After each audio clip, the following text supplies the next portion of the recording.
Thank you very much. Thank you. It's a real pleasure to be here. So my first slide gonna come up? Oh, no, it's gone.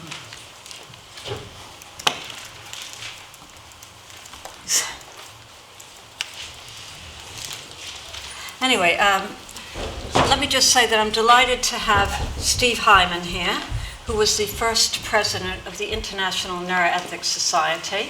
I was fortunate enough to follow him on. And Elaine Snell should be here. Where is she?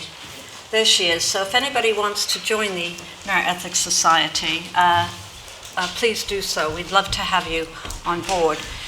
So neuroethics is a very important thing to think about. I mean, all of you will be involved in some neuroscience research, mental health research. And of course, we have to think about how our research impacts on society. And we are members of society, so we also want to communicate the importance of what we do, and then also the kind of unusual spin-offs that happen. And I'm going to talk today on the neuroethics of smart drugs, because with my own research in psychopharmacology, it sort of was a natural thing that happened that I got involved in. So I'll talk about that. So for many years, I mean, I'm very interested in cognition, and I view psychiatric problems as really problems of cognition, motivation, and the interaction. And really, a lot of the reasons that mental health patients aren't really functional or having the impact in their daily lives that they would like to, being able to work, maybe hold down jobs and work within their families, is because of the cognitive problems that they have. So I've been for a long time looking to boost cognition in people with psychiatric disorders of brain injury. And I've had some success actually with cholinesterase inhibitors, drugs like Aricept and Donepezil that are used now to treat patients with Alzheimer's disease, because I did some of the early proof of concept studies published in The Lancet on those drugs. But we need other drugs to improve cognition. Now, I always point out that my favorite way to improve cognition is actually through education or through physical exercise. And physical exercise, of course, increases neurogenesis in the brain in important areas like the hippocampus. So that's a great way to improve your mood, improve your physical health, and improve your cognition. But as we'll be learning, a lot of healthy people find it much easier to pop a pill, so they prefer to just take a smart drug. So I work with all these drugs in my laboratory, and many of you will know that methylphenidate or Ritalin is the most common treatment for when we're using a drug treatment rather than a cognitive behavioral treatment for attention deficit hyperactivity disorder, or ADHD. And of course, methylphenidate works by increasing the concentration of dopamine and noradrenaline by blocking their reuptake. And as was pointed out, we really don't understand a lot about these drugs, exactly how they work. And so part of what we do in our psychopharmacology studies is to use drugs as tools to understand how we get the neuromodulation by neurotransmitters of different forms of cognition, like attention, learning, memory, planning, that sort of thing. Now, another drug that we work with is Atomoxetine, which is a relatively selective noradrenaline reuptake inhibitor. And of course, it's also a treatment for ADHD, and it was somewhat preferred initially over methylphenidate, which of course has abuse potential as it's a classic stimulant. But with atomoxetine's relatively selective effects on noradrenaline, it doesn't have that abuse potential. And more recently, I've been working a lot with Modafinil, and Modafinil was approved for narcolepsy, excessive daytime sleepiness. In the United States, it's also approved for sleep disturbance due to shift work, because it was found to reduce accidents in shift workers. And again, we're not sure how it exerts its sort of cognitive enhancing effects, but it seems to be through, again, noradrenaline, dopamine, but it also has effects on glutamate. So I just want to show you briefly how we actually measure cognition in the laboratory to show that it's enhanced in different forms of cognition. And I'm just going to focus on working memory because it's a very important domain of cognition. And one reason it's so important is because working memory has a very strong relationship to fluid intelligence, which is what we call creative intelligence, and also to crystallized intelligence, or IQ. So that's what we measure with the Wechsler Adult Intelligence Scale. So the idea might be that by boosting working memory, you might actually improve creative intelligence or crystallized intelligence. Now, the other important thing about working memory is that it's a key process for almost all the other executive functions that we use and do. So, for instance, when you're planning or problem solving, a component of that will be working memory. So again, if you can enhance working memory, you might have an impact on some other executive functions like planning or problem solving. And intriguingly, working memory at the start of formal education is actually a more powerful predictor of subsequent academic success and even IQ. And as this audience will know, working memory is affected in many neuropsychiatric disorders, including ADHD and schizophrenia. So I've co-invented the CanTab test, which is a set of computerized tests which use a touch-sensitive screen. And now they actually run on an iPad, and they were originally on touch-sensitive computer screens. And really the motivation for that was we didn't have that many good executive function tests, so we wanted to develop very good tests of planning and problem solving that could be administered very objectively. And so that was one mechanism that we wanted to address. And then the other area was that we wanted something translational that we could actually use across different species. We wanted something that wasn't too language-based because we were working cross-nationally and within a city population, so we wanted something that could be given to people who didn't have English as a first language. And most importantly, when I worked in two of the memory clinics that I worked in, and they were new clinics that we started specifically to look at cholinesterase inhibitors and Alzheimer's disease. One was in the USA, that was at the University of Massachusetts Medical Center in the Department of Neurology with David Drachman, and the other one was with Raymond Levy at the Institute of Psychiatry. We didn't really have any good tests for sensitive tests for episodic memory problems, so the earliest problems that you see in Alzheimer's disease. So really, we wanted to detect mild cognitive impairment, as it's called now, in the very early stages of Alzheimer's disease. But we didn't really have any sensitive tests for that, so that was the motivation for developing these in the first place. So here's a test of working memory that we have, and you simply look at the iPad or the touch-sensitive screen, and I say, I want you to search through these red boxes to find a blue square. And when you find one, I want you to move it over to this column. Now, the important feature is that once you find a blue square inside a red box, you should never look in that box again because the computer will never hide it there again. So you might start by opening the top box there by touching it in that one.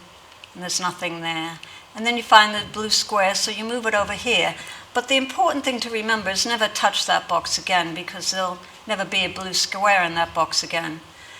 And if you do, that's an error. So you start again, back up here, and here, and here. And then you know to skip over this one and go to the next one.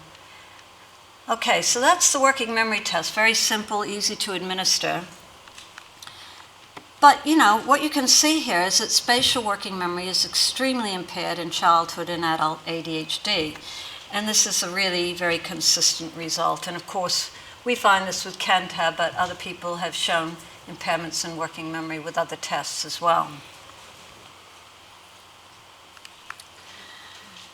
Now, methylphenidate improves spatial working memory in adult patients with ADHD. But you can also see it improves it in healthy volunteers.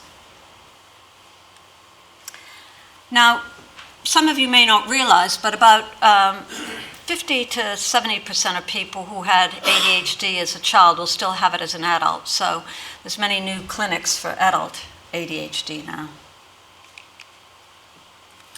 And you can, of course, put somebody in a scanner and you can ask them to do the task while they're lying in the scanner, so you can see the blood flow, the activation, neural networks that are activated when doing the task.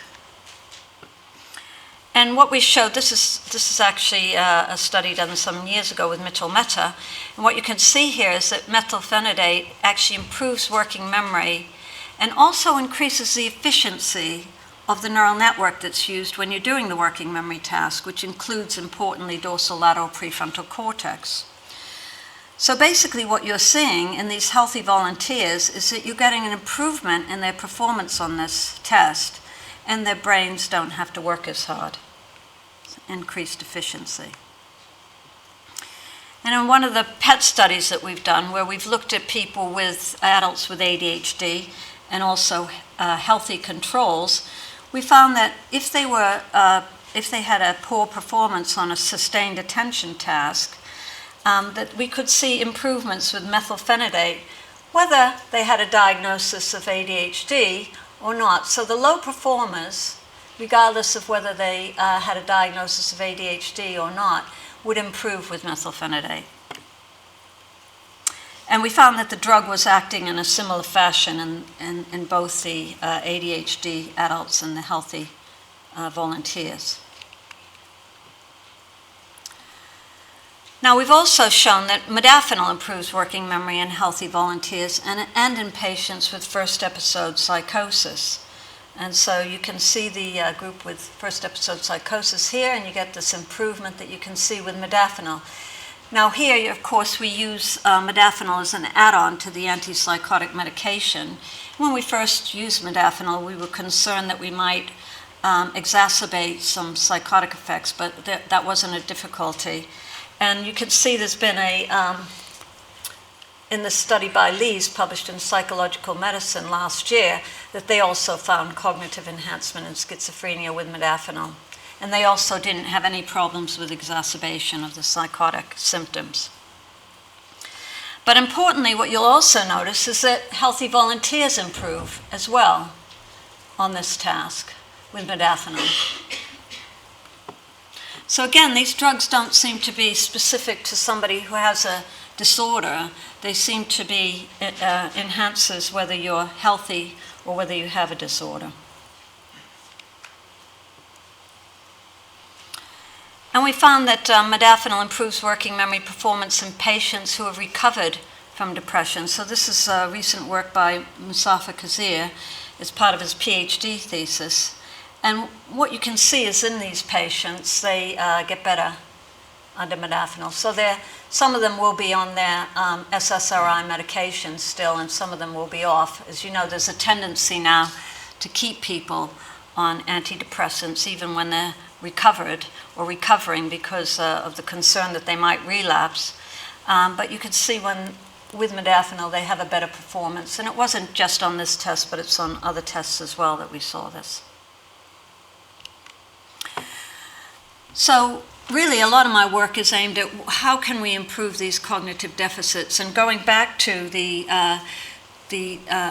idea of depression, a lot of the reason that people have difficulty going back to work after depression is really because they have problems in concentration or working memory, and they're finding it difficult being back at work. So it would be useful if we could boost the cognitive performance in these people.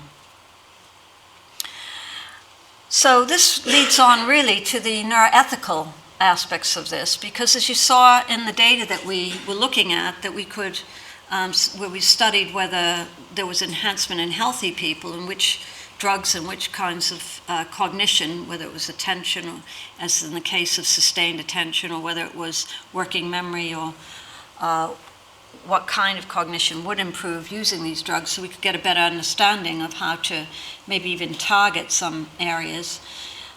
We found that healthy people improve with these drugs as well. And as many of you will know, there's been an increase in the use of methylphenidate or Ritalin, and we can monitor this when we look at prescriptions, because obviously that we have easy access to this. People are using these drugs also by buying them over the internet, which is a big concern of mine. And those are different. You can't really monitor the use there or the increasing use. And I did like very much this comment by this professor about the students who have put off their work or not doing very strong academically. We find some of them using it to kind of counteract or remedy their problems. So they're obviously, not putting the hours in studying, and then they have their exams, so they want to cram for the exams, and some of them have a very bad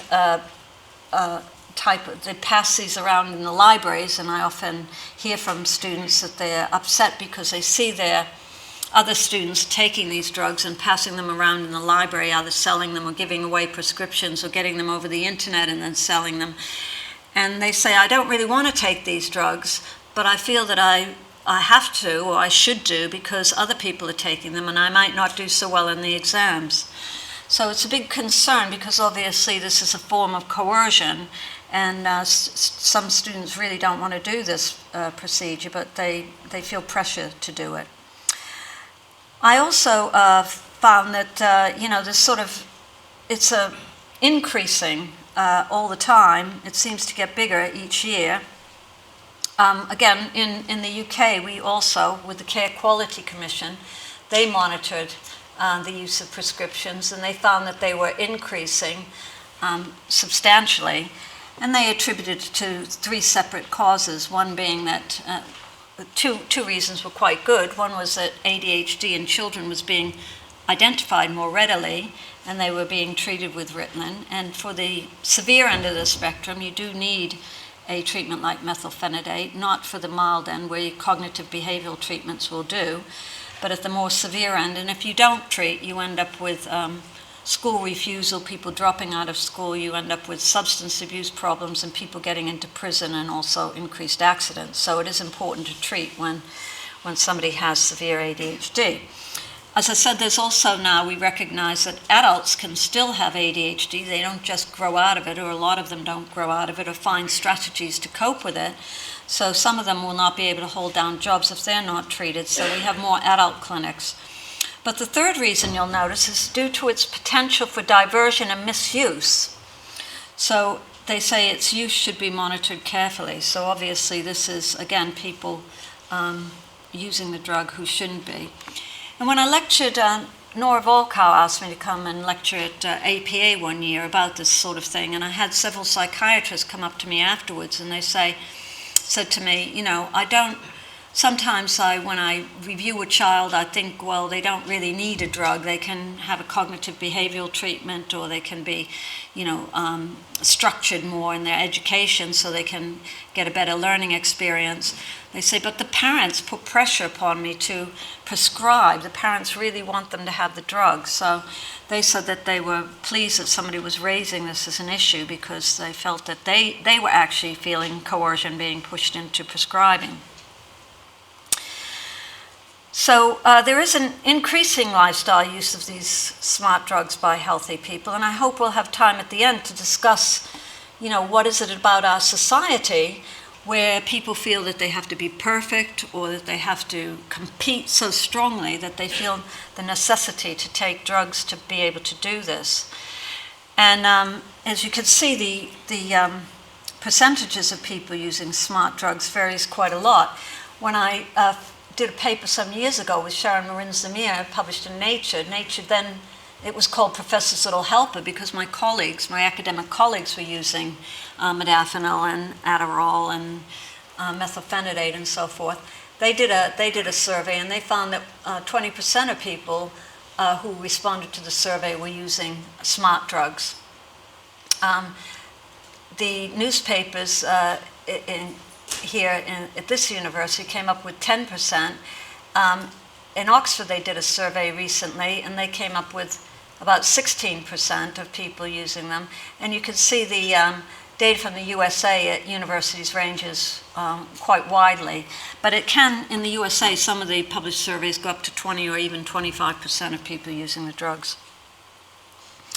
And you could see so much of it is used off-label as modafinil. So it's a big concern. And obviously the press was very interested in it. One of my early students, Daniel Turner, did a study, and we looked at it with the a planning task, planning and problem-solving task, and we found that both 100 and 200 milligrams of modafinil improved planning and problem-solving on our test. And intriguingly, this improvement in accuracy was accompanied by a slight slowing. So under modafinil, people were more reflective. They actually got a better results on the planning problem-solving task, but they were a little bit slower. And intriguingly, this paper's come out quite recently, showing that in chess players, modafinil improves their performance and that they won more games, except under time pressure, because they also found that they were slightly more reflective and spent a bit more time thinking about it. So in some cases, they might run out of time, but otherwise the modafinil actually improved their performance. So I've been very interested in why healthy people are using cognitive enhancing drugs. And there seems to be about 3 or 4 or 5 different reasons. One reason is that people have a drive for enhancement or perfectionism. They want to be perfect. And several of the philosophers at Oxford have told me that they want to do it just so that they really can make a good contribution that day. So there's one philosopher there that uses it every 2 weeks just to get a good day's work in. He really wants to be at his peak. And lots of times we think, well, as healthy people, we must be performing optimally. But if I was to ask this audience to raise your hand for those of you who are at your optimal level of performance just now, how many of you could raise your hand and say that you are? Because, many times people are jet lagged, they're tired, they're stressed, and often we're not performing as we would.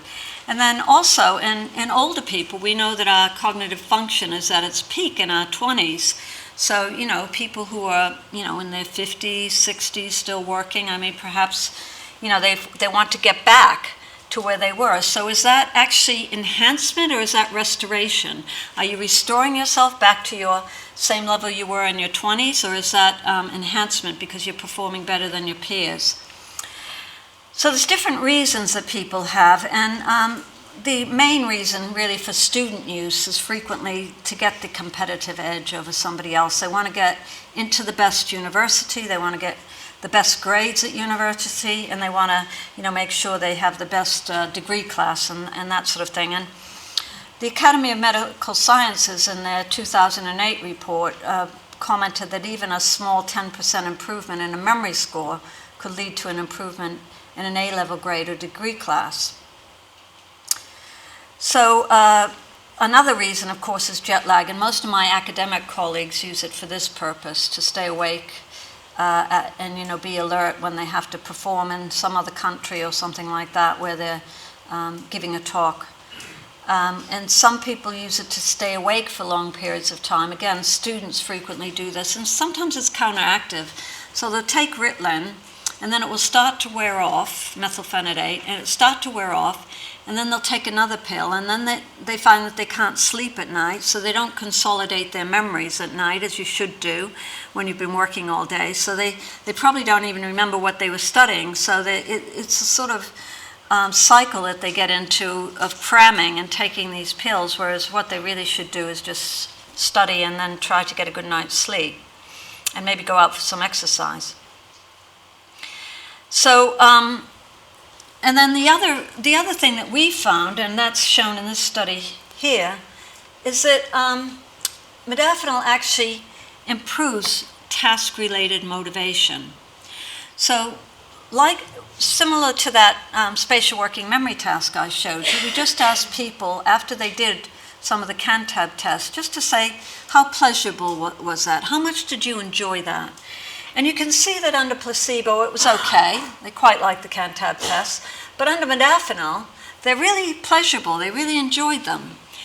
Now this is not a general euphoric effect, because we actually measured, asked them to subjectively put measures down of euphoria. There was no, euphoric effect. It was specific to the task. And we've heard that before with students that often say, I've had trouble getting down to writing my essay or to studying, but once I take modafinil, I can get into the flow. I can study for longer. Intriguingly, modafinil is not like a classic stimulant. So far, it's not been shown to have abuse potential.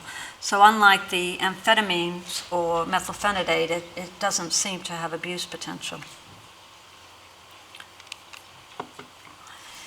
Now, recently, some of you may have heard that there's a trend in Silicon Valley to use microdosing of LSD to actually enhance creativity. And they think that it enhances their cognitive function, their perception, and their creativity at work. So they've been doing this, and of course it's an illegal practice, but this has also started up and it's become quite popular. I won't go into pharmacogenomics. We've heard something about it today because it really hasn't come into its own, but it's just interesting in the context of ecstasy use. That with John Reuser, who was my student at the time, we were studying people who were chronically using ecstasy. They were raving at the weekends, and then some of them were getting midweek lows, and some of them were getting, quite seriously depressed. And so we knew that ecstasy, used chronically, would reduce brain serotonin, and so, we thought, well, perhaps what they're doing is essentially inducing a depression in themselves. So we actually looked at their, studied them, and what we found was that there was a group that was getting depressed, but they were also the ones who had the SS allele of the serotonin transporter gene. So not everybody got these midweek lows or got depressed. It was just a certain subgroup of people. So it may come a time when we know how these drugs interact with our body's genetics. So I just want to talk at the very end about the neuroethics. So for those of you unfamiliar with the term, it's the study of the ethical, legal, and social questions that arise when scientific findings about the brain are carried into medical practice, legal interpretations, and health and social policy. And we have our annual meeting coupled with SFN. So I hope that you'll join, and I hope that you'll come along.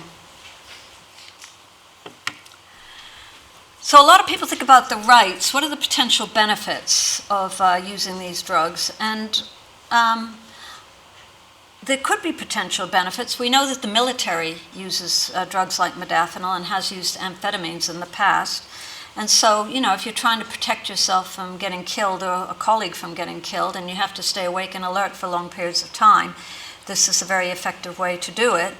But what about other areas like surgeons or shift workers or people who are working, for long periods of time and at night? Especially if you're not used to shift work, if it's intermittent as it might be, for instance, in surgeons. And Lord Aradasi, who's the head of surgery at Imperial College in London, wanted to do a study, and we collaborated on this study because he found that his surgeons were drinking a lot of caffeine, taking in caffeine at night in order to do these surgeries in the evening, especially some of the long, complicated ones. Something goes wrong, it might go on for a very long time. So they were keeping themselves awake with a lot of caffeine.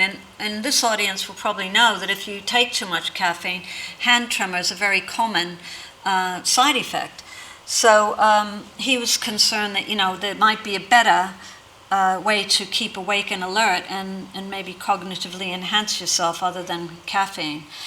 So we sleep-deprived doctors overnight, and then we had them do several different tasks, a decision-making task and a task of planning and problem-solving, which required cognitive flexibility.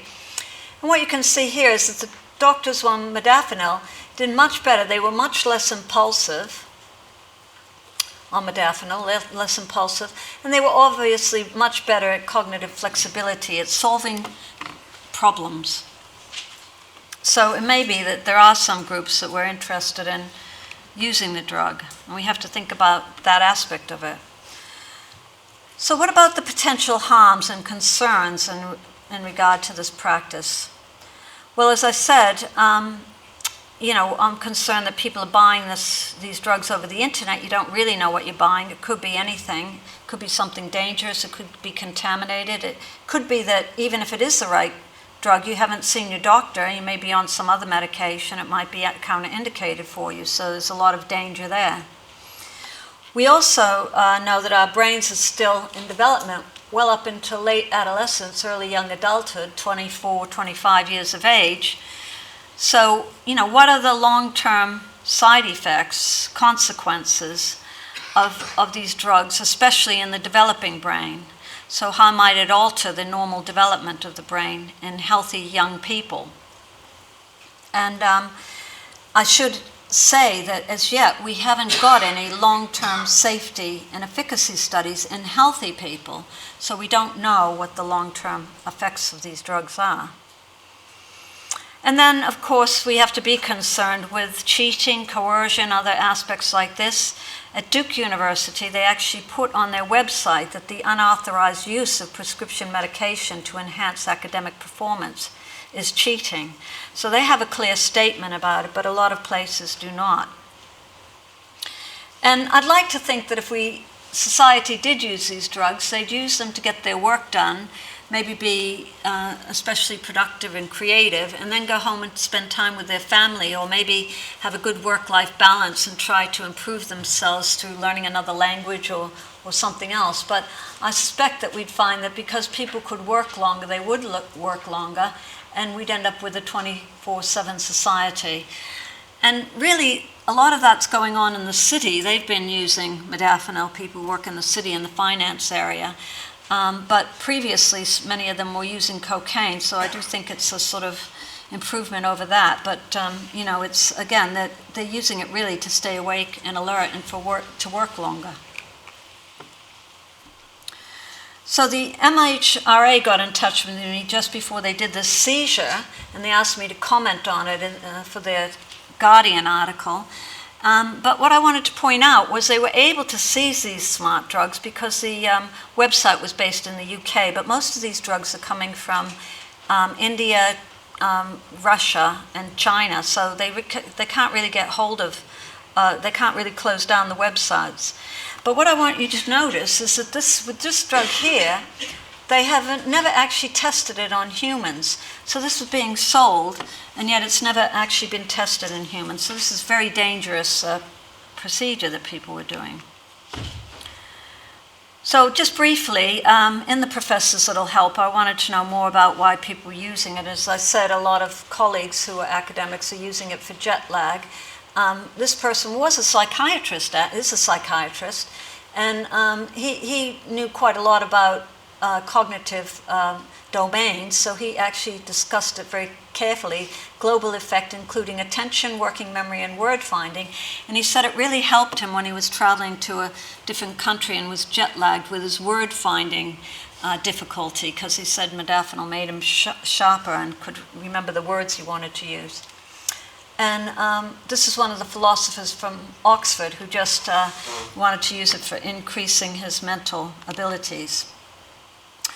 So this is from the Nature poll, and I just wanted to point out that, again, the coercion aspect of it, because most people felt that it was fine for people with neuropsychiatric disorders to use these drugs, but most of them felt that healthy children under the age of 16 shouldn't be taking them.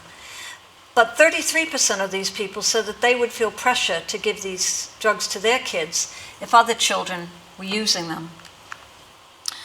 So I think we need to think as a society what forms of cognitive enhancement are acceptable, pharmacological, exercise, lifelong learning, and for which groups, military doctors, under which conditions, shift work, for example, war, and by what methods we would like to flourish. And I think we need to think also about what are the drivers that are making people use these drugs. And just to point out that we do have other ways of increasing our brain power. This is a way to boost your memory function, which we have a game now available through Peak, and this fits in with some of what Andrew was saying about using technology to say, for instance, in this case, deliver cognitive training. And this just shows that you get this improvement in people with schizophrenia. And so I'll just finish with 5 ways for mental well-being. So these are evidence-based ways from the UK government Foresight project on mental capital and well-being. Exercise, be active, keep learning, connect with other people, mindfulness, take notice, and give, because giving to your favorite charity is rewarding. So thank you very much.